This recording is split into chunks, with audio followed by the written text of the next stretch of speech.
We're going to go through a banded hamstring curl dynamic isometric exercise. So for this exercise, we're going to take our hamstring curl movement and take it through its full range of motion for 1 rep. So if this was my starting position, I want to start here and I'm going to slowly finish with the knee completely open. If I break this position into 3 positions, okay, position 1 being up here to about here, position 2 from there to about here, and then position 3, this last portion, I will want to try and spend a bit of time in all those 3 positions for this exercise. Now the intent is also to provide as much movement variability and challenge the hip and hamstring in many ways possible with this particular exercise. So movement variabilities that you can explore with this will be hip rotation, so internal, external rotation. In the first exercise I show you, it'll be from this position. So I'll be rotating in this position right here. And then other variables you can explore is knee rotation, internally, externally rotating the knee, and even a bit of ankle movement will also probably change things. And that will change how the tissues on the hamstrings are being challenged and how you're training them. So for the first demonstration, I'm going to attach a band to the bottom of the post and I'm going to lie onto my fronts. Okay, so what I'm going to do is just hook my foot through the band as so, and then turn around.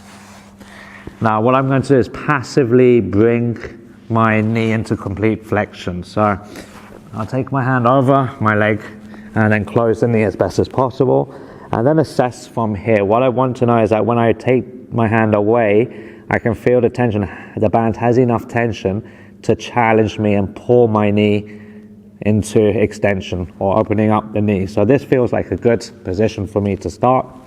So I'm going to be here, and then what I'm going to do is contract the hamstring, close the knee as best as possible. And then once I start to release my hand, I'm going to apply those movements I mentioned. So I can play with hip rotation. So here I'm drawing the ankle out to the side via rotation of the hip, bringing it back in. Trying my best to stay in that zone 1. I can also apply the knee rotation as I'm moving. And I'm also taking my time. I'm moving slow to assess how it feels, how it challenges various areas of the hamstring group. And then as I start to fatigue, I'm slowly starting to move to zone 2.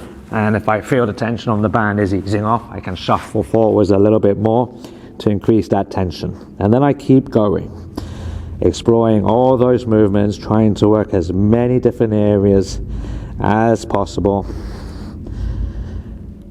When one area gets fatigued, I try to explore somewhere else. I try to use another area that I can that's not completely fatigued yet.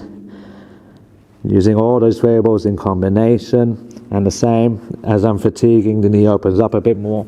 If I feel tension eases off, I can shuffle forwards a little bit more. And then I'm continuing here.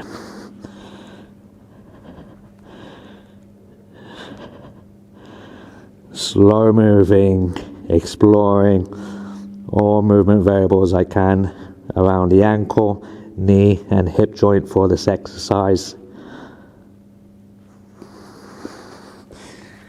So that is an example of performing this exercise in a prone position, so lying on your fronts. And that biases the hip, not completely, but somewhat into some hip extension or keeping the hip neutral. Now, you can challenge the same exercise with the hip in different positions. So what I've done here is I've attached a band up to a pull-up bar, and I'm going to this time lie on my fronts. And then with this exercise here, what I want to do is loop my foot through the band again, but this time I'm going to make sure I secure this band a bit better.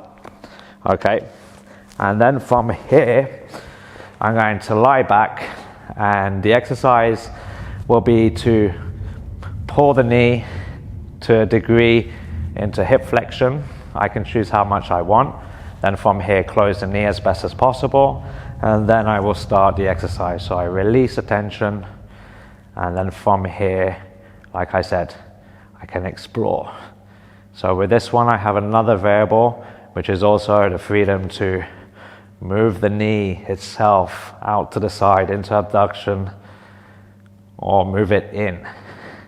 That combined with that hip rotation as well, that combined with the knee rotation will change how things feel. So that's an extra added variable that we can play with here, is in this position being able to move the knee in and out to the side, combined with those other variables I mentioned, rotating the hip as you're resisting the band. And then if you feel there's not enough tension with this one here, same as before, lean back a little bit more as you work through. Think about moving slow and controlled as well. And then same as before, as that tension eases off, I get into zone 3, say, I don't feel it's too challenging anymore, and I just need to move back a little bit more to get that tension back onto that band. So this is another alternative of how you can perform this exercise, biasing the hip into a degree of hip flexion as well. Now, there's one more variable I'll show you, and this is going to be, again, lying on our front, but a little progression from the first setup I showed you. So optional is to actually have a ball to kind of like one of these med balls to support this whole area, and it makes the exercise a bit more comfortable and allows me to kind of also focus on what I'm trying to work with regards to the hamstring. So for this one, again, with this I want to get a good secure onto the band for this one, so I'm going to double band around my ankle.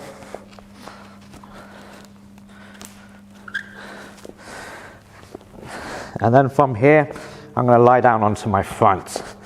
So I'm on my front. I can play with my distance to get the tension of the band right, but then what I'm going to do is passively close my knee. Then from here, think about creating that tension around the hamstring to hold this position, and then I'll slowly release. And then again, I can play with all these movements here. So this is slightly different. I'm on my front. I can have the knee down a little bit more into flexion as well. And I'm exploring the same thing, internal, external rotation of the hip, knee rotation, ankle rotation, flexion extension. As I start to fatigue, once again, I can move forwards with the ball and then continue until I get to the end of my sets. So those are a few examples of how you can perform this exercise. Just to recap, you can play with hip rotation. If you're lying on your back, you could play with moving the knee out and into the sides. And you can also play with knee rotation, which is also very important, because by how we change knee rotation with hip rotation will very much change how you feel various areas of your hamstrings are being engaged and challenged. So feel free to explore these variables and other ideas you might have for this particular exercise.